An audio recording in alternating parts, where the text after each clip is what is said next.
যে দেশের পতাকা নিয়ে ঘুরছে ওই দেশ জানেও না মনে হয় যে এই দেশে এই আমার সাপোর্টার আছে। আর যে যুব সমাজ তাদের জীবনের উদ্দেশ্য জানে না তাদের পক্ষেই সম্ভব এইসব মেসি, আর্জেন্টিনা, ব্রাজিল এইসব নিয়ে ব্যস্ত থাকা। যারা নিজেদের জীবনের উদ্দেশ্য জানে তাদের জন্য কোশ্চিনকালেও এখানে সময় নষ্ট করা সম্ভব না। দুনিয়ার জীবনটা কি খেলতামাশা? দুনিয়ার জীবনটা কি খেলতামাশার জন্যে? আল্লাহ পাক যে হায়াতটা দিয়েছেন, ধরেন 50, 60 বা 100 বছর, এই হায়াতটা কে দিয়েছেন? এই সময়টার মালিক কে? তাহলে আল্লাহ যদি সময়ের মালিক হয়, আমি কেন সময় 1 ঘন্টা অপচয় করব ওখানে বসে বসে? এই সময়টাকে আমার নাকি? সময়টা আমার বাপের নাকি? সময়টা কার? আল্লাহ। আল্লাহর দেওয়ার সময় আমি টিভি সেটের সামনে বসে বসে 1.5 ঘন্টা নষ্ট করে ফেললাম। আল্লাহ পাক বলছেন, হে মুমিনগণ, কারা মুমিন? উত্তর আছে হাদিসে জিবরিলের মধ্যে। জিবরাইল আলাইহিস সালাম মানুষের রূপ ধরে মসজিদ নববীর মধ্যে আসলেন এবং সাহাবীদের সামনেই আসলেন। সাহাবীদের সামনে মানুষের রূপ ধরে জিবরাইল আলাইহিস সালাম এই একবারই এসেছেন, ইতিহাসে একবার। এসে নবী সাল্লাল্লাহু আলাইহি ওয়াসাল্লামকে জিজ্ঞাসা করছেন 4টা প্রশ্ন। কয়টা প্রশ্ন?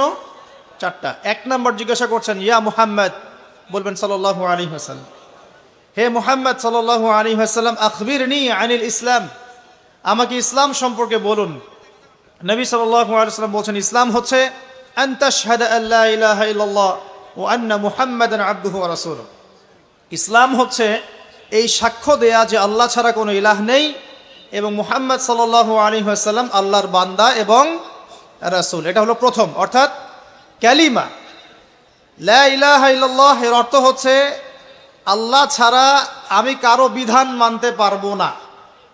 কথা কি বোঝা যায়? আল্লাহ ছাড়া আমি কারো দাসত্ব করব না। আল্লাহ ছাড়া কেউ আমার রব নয়, কেউ আমার রিজিক দাতা নয়, কেউ আমার জীবন দাতা নয়, কেউ আমার মৃত্যু দাতা নয়, এমনকি আল্লাহ ছাড়া বিধান দেওয়ার মালিকও কেউ না। মুহাম্মদ রাসূলুল্লাহ, অর্থাৎ আল্লাহকে পাওয়ার জন্যে যে তরিকা, মুহাম্মদ সাল্লাল্লাহু আলাইহি ওয়াসাল্লামের পথ ও পদ্ধতি অনুসরণ করতে হবে। এই তরিকার বাইরে অন্য কোনো তরিকা ফলো করা যাবে না। হ্যাঁ, তবে তার তরিকা ফলো করা যাবে যার কথা এবং কাজ নবীর সাথে মিলে যায়, আলহামদুলিল্লাহ। যারটা মিলে না তারটা নেওয়া যাবে না। মুহাম্মদ রাসূলুল্লাহ মানে নিজের মন গড়া কোনো কাজ করা যাবে না। ইবাদত করার ক্ষেত্রে প্রত্যেকটা কাজ নবী সাল্লাল্লাহু আলাইহি ওয়াসাল্লামের সুন্নাত মোতাবেক করতে হবে। মুহাম্মদ রাসূলুল্লাহ সাল্লাল্লাহু আলাইহি ওয়াসাল্লাম। 2 ওয়া আন তুকিমাস সালাহ, তুমি 5 ওয়াক্ত সালাত আদায় করবে। একটা হাদিসের মধ্যে এসেছে, মান তারাকা সালাতা মুতাআম্মিদান ফাকাদ কাফার। নবী সাল্লাল্লাহু আলাইহি ওয়াসাল্লাম বলেছেন, কোন ব্যক্তি যদি, মুসলিম ব্যক্তি, ইচ্ছাকৃতভাবে তার উপর অর্পিত ফরজ নামাজ ছেড়ে দেয়, সে ব্যক্তি কুফরি করলো। কি করলো? আর মুয়াজ বিন জাবাল রাদিয়াল্লাহু আনহুকে নবীজি বলছেন, মান তারাকা সালাতা মুতাআম্মিদান ফাকাদ বারিআত মিন যিম্মাতিল্লাহ। যে ব্যক্তি তার উপর অবধারিত ফরজ নামাজ ছেড়ে দেয় সে যেন আল্লাহর জিম্মেদারি থেকে মুক্ত হয়ে গেল। আল্লাহর কোনো জিম্মেদারি নাই তার উপরে। 90% মুসলিমের দেশে এটা খুবই দুঃখজনক যে আমাদের মধ্যে বেশিরভাগ মানুষ 5 ওয়াক্ত নামাজ পড়ে না। শুধু বড় গলায় কি 90% মুসলিম বললে হবে? যখন 90% মুসলিমের দেশের 100% মুসলিম 5 ওয়াক্ত নামাজ পড়বে, ইসলাম এমনি এমনি প্রতিষ্ঠা হয়ে যাবে ইনশাআল্লাহু তাআলা। যখন মুসলিম কান্ট্রির বেশিরভাগ মানুষই নামাজি হবে, ইনশাআল্লাহ আল্লাহর জমিনে আল্লাহর দিন প্রতিষ্ঠা হয়ে যাবে ইনশাআল্লাহ।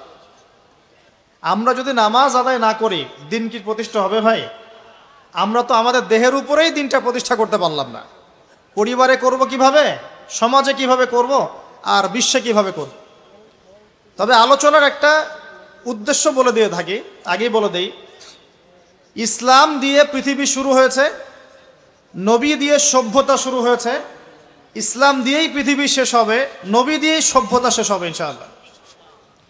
শুরু হয়েছে আদম আলাইহিস সালামকে দিয়ে এবং শেষ হবে ইনশাআল্লাহ তাআলা নবী ঈসা আলাইহিস সালামকে দিয়ে। এই কথাটা মাথায় রাখবেন। আমাদেরকে বলছেন, হে মুমিনরা, তোমরা আল্লাহকে ভয় করো। ইমানদার কারা বোঝাতে গিয়ে হাদিসে জিবরিলে আসছি। জিবরাইল আলাইহিস সালাম এসেছেন, জিজ্ঞাসা করছেন ইসলাম কাকে বলে। নবীজি বলছেন আগে কালিমা, তারপরে সালাত। তো সালাতের কথা বলতে গিয়ে ওখানে চলে গিয়েছিলাম। আমরা যদি ইসলামের বিজয় দেখতে চাই তাহলে সবাইকে 5 ওয়াক্ত নামাজ পড়তে হবে। রাজি আছেন তো? আজকে থেকে 5 ওয়াক্ত নামাজ ছাড়বেন? স্পেশালি যুবক ভাই যারা আছো, তোমাদের তারুণ্য আছে, রক্তের উদ্যম আছে, তোমরা চাইলে অনেক কিছুই করতে পারো। অনেক বার্ধক্যে উপনীত হওয়া মানুষ নামাজ পড়তে চায় কিন্তু পড়তে পারে না। তরুণদের কাছে আল্লাহ পাক সুযোগ দিয়েছেন।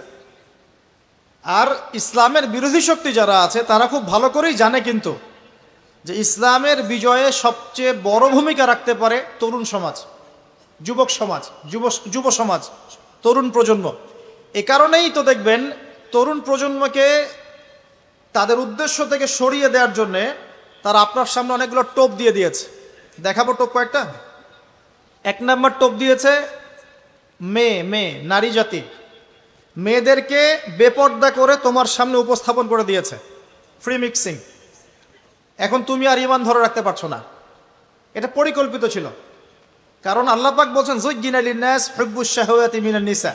মানুষের জন্য সবচেয়ে যে আকর্ষণীয় বিষয়গুলো তার মধ্যে 1 নম্বর হচ্ছে মহিলা, মানে মেয়ে, নারী জাতি। এটা আমাদের কাছে সবচেয়ে আকর্ষণীয়। আল্লাহ পাকের সবচেয়ে সুন্দর সৃষ্টিকে মানুষ না? মানুষের মধ্যে আল্লাহ পাকের সবচেয়ে শ্রেষ্ঠ সৃষ্টিকে নারী জাতি। আল্লাহ পাক তাদেরকে সুন্দর করে সৃষ্টি করেছেন, তাই নয় কি? এ কারণে পুরুষদের সবচেয়ে আকর্ষণের জায়গা কোনটা? নারী জাতি। এ কারণে মেয়েদেরকে বেপর্দা করে তোমার সামনে ছেড়ে দেওয়া হয়েছে। জেনা বেড়েছে, ব্যভিচার বেড়েছে, ফ্রি মিক্সিং বেড়েছে, ধর্ষণ বেড়েছে, এই যে হারাম প্রেমের সম্পর্কগুলো বেড়েছে। যুবকেরা তাদের জীবনের উদ্দেশ্য ভুলে গেছে। আমার কথা কি বুঝতে পারছেন? আচ্ছা, এটা 1 নম্বর। 2, মাদক। যুবকদের সামনে মাদকের সহজলভ্যতা। চাইলেই হাত বাড়ালেই মাদক, হাত বাড়ালেই ইয়াবা, হাত বাড়ালেই ফেন্সিডিল, হাত বাড়ালেই হেরোইন, তাই না? কথা ঠিক না বেঠিক? যদি কেউ চায় যে আমি আজকে রাত্রে মাদক খাবো, সে পারবে, হাত বাড়ালেই পারবে। এখনকার সমাজ এমন, যদি কেউ চায় যে আজকের রাত্রে আমি পতিতালয় গিয়ে রাত কাটাবো, সে পারবে। 500 টাকা 1000 টাকার বিনিময়ে মানুষ এখন জেনা করতে পারে না? 5 টাকা 10 টাকা 50 100 টাকা দিয়ে মানুষ এখন ইয়াবা কিনে খেতে পারে। আর যারা সীমান্তবর্তী অঞ্চলে আছেন তারা আরও ভালো জানেন আমার কথা কতটুকু সত্য কতটুকু মিথ্যা। যুবকদের সামনে মাদক এমনি এমনি দেওয়া হয় নাই। উদ্দেশ্য কি? তোমার দ্বারা ইসলামের বিজয় সম্ভব ছিল। মাদক সেবন করাই তোমাকে সরায় দিয়েছে ওই রাস্তা থেকে। কথা বুঝতে পারছো? খুব সতর্ক। 3 নাম্বার, জুয়া। তোমার সামনে জুয়া দিয়ে দিয়েছে। জুয়া, ফুটবল বিশ্বকাপ হইলে জুয়া, IPL হইলে জুয়া, BPL হইলে জুয়া, ফুটবল ফিফা হইলে জুয়া। জুয়া খেলে না মানুষ। আর যে যুব সমাজ তাদের জীবনের উদ্দেশ্য জানে না, তাদের পক্ষেই সম্ভব এইসব মেসি, আর্জেন্টিনা, ব্রাজিল এইসব নিয়ে ব্যস্ত থাকা। যারা নিজেদের জীবনের উদ্দেশ্য জানে তাদের জন্য কোশ্চিন কালেও এখানে সময় নষ্ট করা সম্ভব না। দুনিয়ার জীবনটা কি খেলতামাশা? দুনিয়ার জীবনটা কি খেলতামাশার জন্যে? আল্লাহ পাক যে হায়াতটা দিয়েছেন, ধরেন 50, 60 বা 100 বছর, এই হায়াতটা কে দিয়েছেন? এই সময়টার মালিক কে? তাহলে আল্লাহ যদি সময়ের মালিক হয়, আমি কেন সময় 1 ঘন্টা অপচয় করবো ওখানে বসে বসে? এই সময়টাকে আমার নাকি? সময়টা আমার বাপের নাকি? সময়টা কার? আল্লাহর দেওয়ার সময় আমি টিভি সেটের সামনে বসে বসে 1.5 ঘন্টা নষ্ট করে ফেললাম। যে দেশের পতাকা নিয়ে ঘুরছে ওই দেশ জানেও না মনে হয় যে এই দেশে এই আমার সাপোর্টার আছে। হ্যাঁ, আর খেয়াল করে দেখবেন এই আয়োজনগুলো এখন করানো হচ্ছে মুসলিম দেশগুলোকে দিয়ে। যে হারাম একটা কাজকে জায়েজ করার যে কত তরিকা বের হয়েছে। এখন একটা মুসলিম কান্ট্রি জিতেছে, মানে ভাবখানা এমন যে এই জেতার ফলে আমরা ইসলামী খেলাফত কায়েম করে ফেলেছি। একেবারে ভাবখানা এমন যে কুফফারদের সাথে মনে হয় যুদ্ধ জিহাদ করে বিশ্বের বুকে ইসলাম কায়েম করে ফেলেছে। ভাবখানা এমন। বিষয়টা কি জানেন? আমাদেরকে এই খেলাধুলার অহেতুক কাজে ব্যস্ত করে দিয়ে ওরা ওদের এজেন্ডা বাস্তবায়ন করছে। দেখবেন যখন যখন রমজান মাস আসে তখন তখন দেখবেন মুসলিম কান্ট্রির উপর নির্যাতন বাড়ে। যখন যখন বড় বড় ইভেন্ট হয়, ওয়ার্ল্ড কাপ, এইটা সেটা, দেখবেন ভিতরে ভিতরে মুসলিম কান্ট্রির উপর নির্যাতন বাড়তে থাকে। মানুষ একদিকে তাকায় থাকে আর একদিকে উদ্দেশ্য সাধন করতে থাকে। বুঝাচ্ছি বিষয়টা। আপনার 5টা বাচ্চা আছে মনে করেন, খুব জ্বালায়, কান্নাকাটি করে, হইচই করে। আর আপনি মোবাইল ফোনটা বের করে দিয়ে বলেছেন, বাবা বস, তোরা 5 জন মিলে একটা কার্টুন দেখ, আমি একটু কাজটা করি।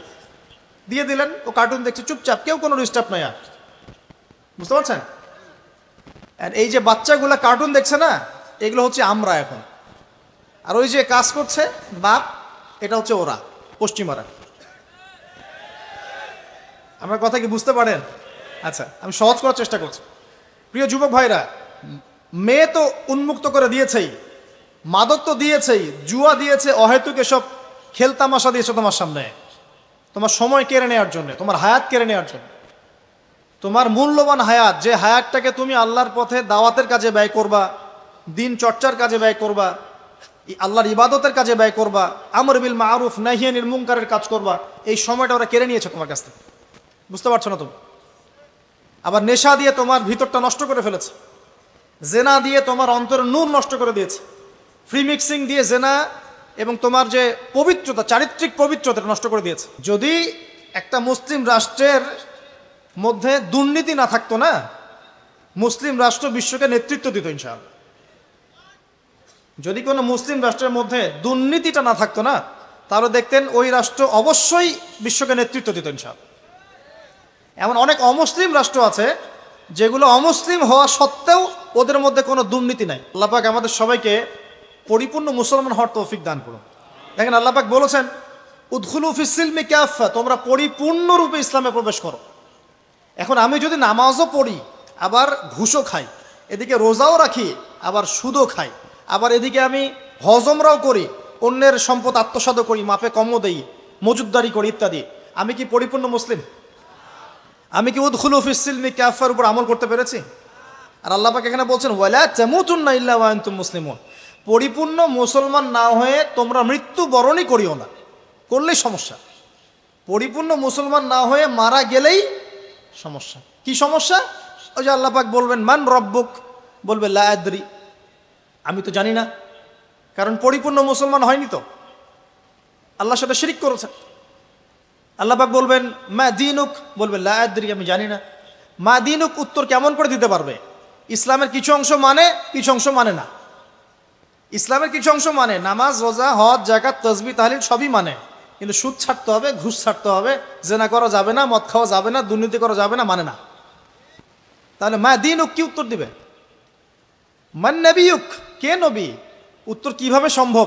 নবীর সুন্নতি তো নাই গায়ের উপরে, চেহারায় নাই, কাপড়ে নাই, চলাফেরায় নাই, ওঠা বসায় নাই, ইবাদতে থাকলেও অর্থনীতির মধ্যে নাই, অর্থনীতির মধ্যে থাকলেও সংস্কৃতির মধ্যে নাই, সংস্কৃতিতে থাকলেও সমাজে নাই। তো নবীর সুন্নত কি খালি ঘরে তসবিহ টেপার মধ্যেই? মানে আমরা খালি সুবহানাল্লাহ সুবহানাল্লাহ পড়বো, এটাই সুন্নত? দাড়ি ছেড়ে দিব, এটাই খালি সুন্নত? টাকনোর উপরে কাপড় পরবো, এটাই কি খালি সুন্নত? সমাজের মধ্যে সুন্নত নাই, অর্থনীতির মধ্যে সুন্নত নাই, ব্যবসা বাণিজ্যের সুন্নত নাই, চাকরি বাকরিতে সুন্নত নাই, পরিবারের সুন্নত নাই, সংস্কৃতির মধ্যে সুন্নত নাই, আর রাষ্ট্রের কথা বললাম না, ওটা বাদ দেন। প্রিয় ভাইয়েরা, যুবক ভাইদের কথা বলে আমি সামনে যাব। এক নাম্বার কি বলেছি? তোমরা সতর্ক থাকবে মেয়ে থেকে। কি থেকে? মেয়ে থেকে 100 হাত দূরে। 100 হাত মানে আমি বলি, পরামর্শ দেই, আমি তোমাদের ভাইয়ের মতো, ছোট হই আর বড় হই। আর আমাকে এইসব আল্লামা শায়েক এইসব বলার দরকার নাই। আমি একদম তালেবে ইলম। এখানে বড় বড় অনেক আলেম ওলামায়ে কেরাম আছেন, আমি খুব বিব্রত বোধ করছি কথা বলতে। আমি জানি যে হকপন্থী ওলামায়ে কেরাম যারা, তারা আমাদের মতো অনলাইনেও আসেন না, এই ফেসবুক ইউটিউবে ভিডিও পাবেন না, এমনও আলেম বাংলাদেশে আছেন জানেন, যারা বহু আলেম তৈরি করছেন, মাদ্রাসা খেদমত করছেন। তো তাদের সামনে আমাদেরকে যখন এইভাবে টাইটেল দেন, লজ্জা লাগে, বিব্রত বোধ করি। পবিত্র কোরআনের বিশুদ্ধ তেলাওয়াত শিখতেই হবে, এবং প্রত্যেক দিন চেষ্টা করবেন 1 পৃষ্ঠা 2 পৃষ্ঠা, আধা পারা 1 পারা করে তেলাওয়াত করার জন্য। তেলাওয়াতের কোনো বিকল্প নাই, প্রত্যেক হরফে 10 নেকি পাবেন ইনশাআল্লাহ। এরপরে এর ভাষা আছে, কোরআনিক গ্রামার আছে, আর এই বইগুলো আপনি একা পড়তে পারবেন না। এই বইগুলো পড়তে হলে ওস্তাদ লাগবেই, লাগবেই। এক একটা বই 2 বছর করে পড়তে হইতে পারে, পড়তে হবে। যদি আপনি কোরআন জানতে চান, বুঝতে চান, পড়তে হবেই। আর যদি মনে করেন না আমার এত জানা বোঝার দরকার নাই, সেটা আলাদা বিষয়, তখন আপনি ওলামায়ে কেরামের কাছে গিয়ে জিজ্ঞাসা করে মাসআলা নিয়ে নেবেন। এখানে একটা কথা বলে দিই, এখন আবার একটা নতুন আমি ফিতনাই বলবো বের হয়েছে, যে আলেম ওলামার প্রয়োজন নাই, কোরআন হাদিস বাসায় পড়বা, নিজে একা একাই মুস্তাহিদ হয়ে যাবা। অনেক দিনী ভাইকে দেখছি আমি, যুবক, ইয়াং, তার আগে বিপদগামী ছিলেন, হেদায়েত হয়ে ইসলামের দিকে এসেছেন, এখন প্রথমেই সহিহ বুখারী টান দিয়ে পড়া শুরু করুন। কে বললো আপনাকে প্রথমে সহিহ বুখারী পড়তে? আপনি কি এক লাভ দিয়ে এই মেডিকেল সায়েন্সের বই পড়তে যাবেন? এত কঠিন কঠিন বই আগে কেন? এই বইগুলো পড়তে ওলামায়ে কেরামে 15-20 বছর সময় লাগে। 15-20 বছর সময় লাগে। 15 বছর বেশি বলে ফেলছে মনে হয়। আমাদের মতো হলে 20 বছর লাগবে। কঠিন বই আগে না, আগে সহজ বইগুলো পড়তে হতো। তো ভাবখানা তখন দেখা যায় এমন, কয়েকটা হাদিসের কিতাব পড়ে, কোরআনের কিছু অনুবাদ পড়ে, আলেম ওলামার আর দরকার নাই, কোনো মাযহাবেরও দরকার নাই, আমি নিজে একাই মুস্তাহিদ। একটা সমাজের মধ্যে মুস্তাহিদ মানুষের সংখ্যা কতজন থাকে? অল্প কিছু। বেশিরভাগ মানুষই তো অন্ধ অনুকরণ তাকলিদ করতে হবে তাকে। তখন এই যে আপনি আমার কাছ থেকে মাসআলাটা জানলেন, এই মাসআলা জেনে নেওয়াটা কি আপনার জন্য উচিত না অনুচিত? আপনার এই মাসআলা জেনে নেওয়াটা কি উচিত না অনুচিত? এই মাসআলা আমার কাছে বা আলেমের কাছে না জানলে কিভাবে শিখবেন আপনি? শেখার জন্য আপনাকে আসতে হবে না? এটাই মাযহাব, এটাই মাযহাব। এখানে বিভ্রান্তির কোনো সুযোগ নাই যে আমি এগুলা মানি না, আমি খালি বইপত্র একা একা পড়বো, আলেম হয়ে যাবে, সম্ভব না। যখন আমরা কলেজে পড়তাম অনেক সময় মনে হতো যে হয়তো বা সম্ভব, যখন পড়া শুরু করেছি তখন দেখছি যে না, এই সমুদ্রে ডুব দেওয়া কেবল শুরু, এর তলানেই খুঁজে বের করতে 100 বছর লাগবে মনে হয়। আল্লাহ ভালো জানেন। আল্লাহু আকবার। দিনের জ্ঞান তো বেশি। আলী রাদিয়াল্লাহু আনহু একটা কথা বলে দিয়ে সামনে যাচ্ছি। আলী রাদিয়াল্লাহু আনহু শেষ বয়সে বলছেন, তাকে প্রশ্ন করা হচ্ছে যে আপনার কি কোনো দুঃখ আছে জীবনে? আলী রাদিয়াল্লাহু আনহু বলছেন যে আমি শুরু থেকে নবী সাল্লাল্লাহু আলাইহি ওয়াসাল্লামের পাশে ছিলাম, আমার দুঃখ নাই, তবে একটা মনের কষ্ট। কি? আমি যে জ্ঞানগুলো শিখেছি নবীর কাছ থেকে সাল্লাল্লাহু আলাইহি ওয়াসাল্লাম, সেই জ্ঞান বিতরণ করার জন্য কোনো পাত্র খুঁজে পেলাম না। কি গভীর কথা! যে জ্ঞান শিখেছি এটা বিতরণ করার পাত্রই খুঁজে পেলাম না। তাহলে পাত্র, আমরা তো পাত্র, জ্ঞান বিতরণ করবেন ওলামায়ে কেরাম। পাত্র আমরা যদি পরিষ্কার না হই, জ্ঞান কিভাবে পাবেন? সম্ভব? সম্ভব না। আরেকটা বিষয় বলে দেই, যখন আপনি জ্ঞানের চর্চায় মাঠে নামবেন, আল্লাহ পাক আপনার সম্মানার্থে ফেরেশতার পাখা আপনার পায়ের নিচে বিছিয়ে দিবেন ইনশাআল্লাহ। আর যখন আপনি জ্ঞান চর্চা করে আলেম হবেন ইনশাআল্লাহ তাআলা, আপনার জন্যে আসমান জমিনের সমস্ত মাখলুক, এমনকি সমুদ্রের নিচের মাছ, গর্তের ভিতরের পিপিলিকা, সবাই আল্লাহর কাছে আপনার জন্য ইস্তেগফার করবে ইনশাআল্লাহ। একটা হাদিসে নবীজি বলেছেন যে আকাশের চাঁদটাকে তোমরা যেমন দেখো উজ্জ্বল অন্য নক্ষত্রগুলোর তুলনায়, ঠিক তেমনি সাধারণ মানুষের উপরে একজন আলেমের মর্যাদা এমন। তো প্রিয় ভাইয়েরা, যুবক ভাইদেরকে বলছি, স্পেশালি আজকের লেকচারটা স্পেশালি তোমাদের জন্যই, যে এই ফাঁদগুলো থেকে বেঁচে থাকবে এবং এলেম অর্জন করবে। এলেম অর্জনের কোনো বিকল্প নাই, এবং এলেম অর্জনের জন্য সিলেবাস লাগবে।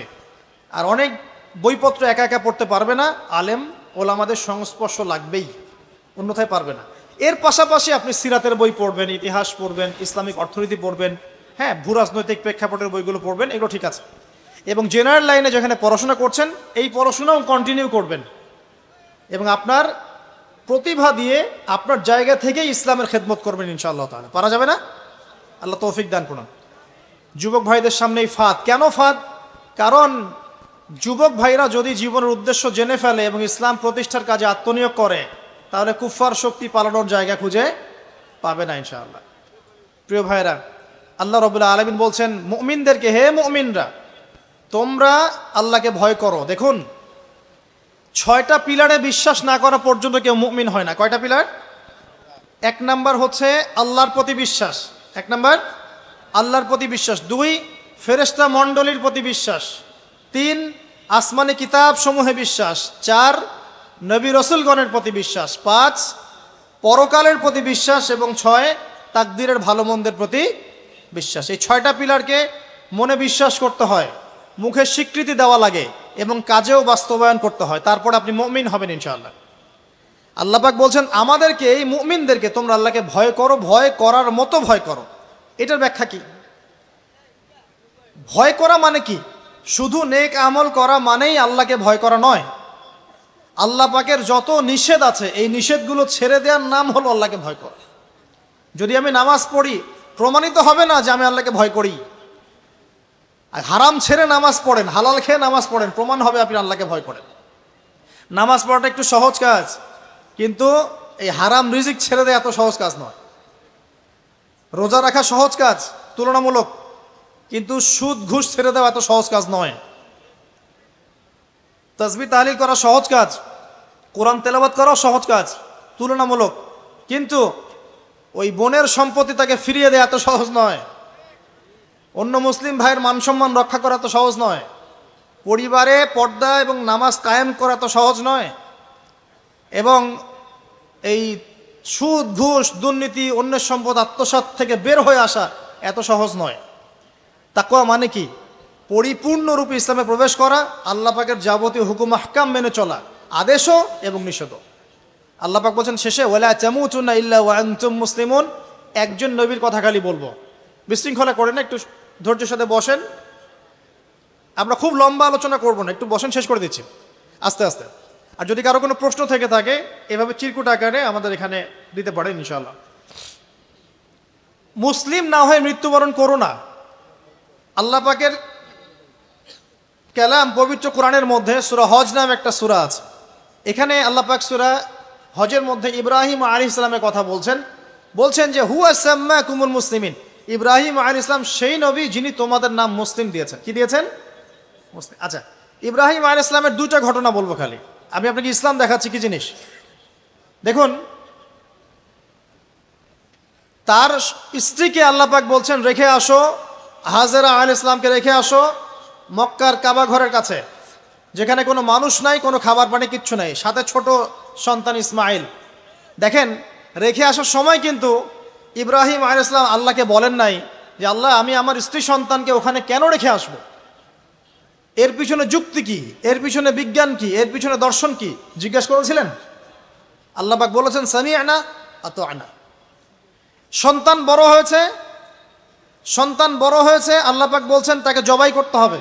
তিনি সন্তানকে গিয়ে বলছেন ইয়া বুনাই ইন্নী আরা ফিল মানামি আন্নী আসবাহুক, আমি স্বপ্নে দেখছি তোমাকে জবাই করছি, ফানজুর মায়াদা তারা, তোমার কি রায় আমাকে বলো। সন্তান বলছে এবার ইয়া আবাতি, হে আমার আব্বা, ইফআল মা তু'মার, আপনাকে যে আদেশ করা হয়েছে সে আদেশ আপনি পালন করেন। সাতাজিদুনি ইনশাআল্লাহু মিনাস সাবিরিন, ইনশাআল্লাহ আপনি আমাকে ধৈর্যশীল পাবেন। কে বলছে এটা? ইসমাইল। ইসমাইলের মধ্যে কি এখনকার তরুণদের জন্য আদর্শ নাই? যে বয়সে ইসমাইল আলাইহিস সালাম বলছেন আব্বা আমাকে জবাই করে দেন, কোনো সমস্যা নাই, ইনশাআল্লাহ আপনি আমাকে ধৈর্যশীল পাবেন, ওই বয়সের আমাদের তরুণ প্রজন্ম টিকটক প্রজন্ম, ওই বয়সে আমাদের তরুণ প্রজন্ম যে কিশোর গ্যাংয়ে যোগ দিয়েছে, জেনা করেছে, মাদক খাচ্ছে, জুয়া খেলছে, এই যে জার্সি গায়ে দিয়ে ঘুরে বেড়াচ্ছে। দেখেন, এই ওয়াজে আসার সময় দেখলাম যে কিছু ছেলে দাঁড়িয়ে আছে ওখানে, কি হচ্ছে ওখানে দাঁড়ায়, বক্তা এখন আসে নাই, সিগারেটের প্যাকেট থেকে সিগারেট বের করে টান দিচ্ছে ওখানে। বক্তা তো এখন আসেন, টান দিয়ে যায়, তারপর বসে। মাদক বলতে কি বোঝো তোমরা? খালি গাঁজা, ইয়াবা, ফেন্সিডিলি মাদক? সিগারেটটা মাদক না? এই জর্দা খাই, এটা কি মাদক না? এগুলো মাদকের মধ্যে পড়ে, এগুলো ফ্যাশন হয়ে গেছে এখন। আল্লাহ পাক তোমাদেরকে এগুলো থেকে হেফাজত করুন। আমি দেখেন, ইসমাইল বলছেন হে আমার আব্বা আমাকে আপনি জবাই করে দেন, যদি আল্লাহ আদেশ করে থাকেন, আমাকে ধৈর্যশীল পাবেন ইনশাআল্লাহ। মা বোনদের জন্য বলছে এখানে একটা কথা, দেখুন প্রিয় মা বোনরা ভালো করে শুনুন। দেখুন, ইসমাইল আলাইহিস সালামকে কিন্তু তার বাবা বড় করেন নাই। ইসমাইল আলাইহিস সালাম বড় হয়েছেন মক্কায় তার মায়ের কাছে, হাজরা আলাইহিস সালামের কাছে। আর ইব্রাহিম আলাইহিস সালাম থাকতেন সিরিয়ায়, শামে, তার আরেক স্ত্রী সারা আলাইহিস সালামের সাথে তিনি যাওয়া আসা করতেন। আর তখনকার যাওয়া আসা এত সহজ ছিল না, তখন কোনো মোটর যান ছিল না। তো দেখুন, যেমন মা তেমন সন্তান। কেমন মা? হাজরা আলাইহিস সালামকে বলা হচ্ছে যে তোমাকে এখানে রেখে যেতে আল্লাহ আদেশ করেছেন। তো হাজরা আলাইহিস সালাম বলছেন এখানে তো কোনো পানিও নাই, কোনো খাবারও নাই, আপনি এখানে আমাদেরকে একা ফেলে যাচ্ছেন ইব্রাহিম। ইব্রাহিম আলাইহিস সালাম বলছেন আল্লাহর আদেশ, কিছু করার নাই। এখন হাজরা আলাইহিস সালাম বলছেন আচ্ছা যদি আল্লাহ আদেশ করে থাকেন তাহলে ইনশাআল্লাহ আল্লাহ আমাদের হেফাজত করবেন, আল্লাহর প্রতি আমি পূর্ণ তাওয়াক্কুল করলাম। কে বলছেন? হাজরা।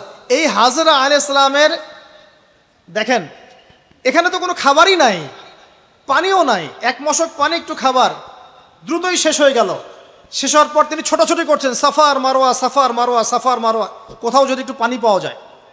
কি তাওয়াক্কুল আল্লাহর প্রতি, ছোটাছুটি করছেন, বাচ্চা ইসমাইল কান্নাকাটি করছে, মায়ের এই ছোটাছুটি আল্লাহর কাছে এত পছন্দ হয়েছে, যতদিন হজ থাকবে এই হাজরা আলাইহিস সালামের স্মৃতির সাথে জড়িত এই সাই থাকবে। এবং এই ঘটনা আল্লাহর কাছে এত পছন্দ হয়ে গেল যে আল্লাহ পাক জিবরাইল আলাইহিস সালামকে পাঠিয়ে জামজাম কূপের পানি বের করে দিলেন, যেই কূপের পানি জীবনে কখনো শেষ হয় না, পানি খেলে খিদাও লাগে না। চিন্তা করে দেখেন, গ্যালন গ্যালন পানি যাচ্ছে, গ্যালনের পর গ্যালন জামজাম থেকে প্রত্যেক দিন। এমনকি মদিনায় গেলেও আপনি জামজামের পানি পাবেন, মসজিদে কুবায় গেলেও জামজামের পানি পাবেন। আর পৃথিবীর বিভিন্ন জায়গায় তো আমরা নিয়ে আসছি, শেষ হয়েছে? পানির স্তর 1 ইঞ্চি পর্যন্ত নিচে নামে নাই, নেমেছে? দেখেন, আল্লাহর প্রতি যখন মানুষ পূর্ণ তাওয়াক্কুল করে তখন আল্লাহর মারেফত নেমে আসে। যখন মানুষ আল্লাহর প্রতি পূর্ণ তাওয়াক্কুল করে ফেলবে তখন আল্লাহ পাক আধ্যাত্মিকত্ব দিয়ে দিবেন ইনশাআল্লাহ। এটা কি বিজ্ঞান দিয়ে ব্যাখ্যা করা যায়? একজন ফেরেশতা আসলো, পাখা দিয়ে আঘাত করলো, মাটি থেকে ঝর্ণা বের হওয়া শুরু হলো, এখনকার বিজ্ঞান বিশ্বাস করবে? কোনো যুক্তি দর্শন বিশ্বাস করবে? করবে না। তো এই যে মা, তাওয়াক্কুল কারিনী মা, তার গর্ভ থেকে জন্ম নিয়েছে ইসমাইলের মতো সন্তান, যে বলছে আব্বা আমাকে জবাই করতে চাইলে করে দেন, কোনো সমস্যা নাই, আল্লাহর ইনশাআল্লাহ আপনি আমাকে ধৈর্যশীল পাবেন। সুবহানাল্লাহ। এই জন্য বলি, আমাদের পরিবারের মায়েরা যদি হাজরা আলাইহিস সালামের মতো হতে না পারে তাহলে ইসমাইলের মতো প্রজন্ম তৈরি হবে না।